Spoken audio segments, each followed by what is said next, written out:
Hi guys, so I'm talking about the spine divisions, and I'm going to start with the cervical vertebrae. And some of the most interesting cervical vertebrae are the atlas vertebrae, which is the first cervical vertebrae, which holds up the head.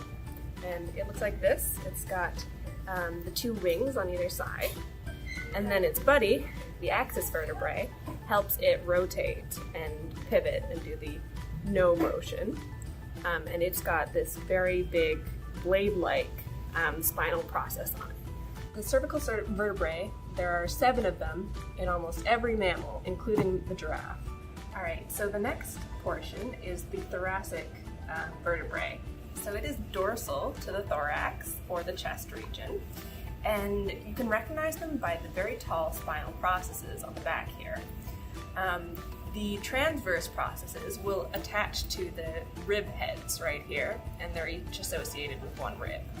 So the thoracic region in mammals varies pretty widely. So in the human, you have 12 thoracic vertebrae. In dogs and cats, you'll have 13, and then in horses, you'll have 18. So the next section is the lumbar vertebrae. And these can be recognized by their very bulky bodies and their longer transverse processes. And this helps to support the abdominal organs because they're very heavy. Usually, in cats and dogs, there's 7. In horses and cattle, there will be 6. And in humans, there's 5. So the next section are the sacral vertebrae. And these ones are fused, usually 3 to 5, depending on the animal. And they're fused into one piece called the sacrum. And you can see that on the pelvis, it will actually fuse directly into the pelvis as the animal grows older. Alright, so the last section of the spine is the coccygeal vertebrae, or the caudal vertebrae.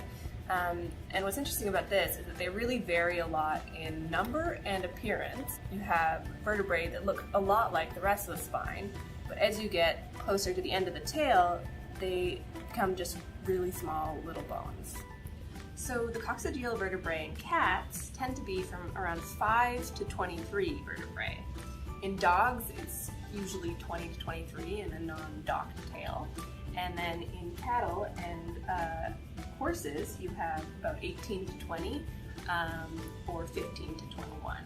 And so humans are a special case, and they only have about 4 to 5 coccygeal vertebrae, and they're fused into the coccyx or the tailbone. And that's the spine.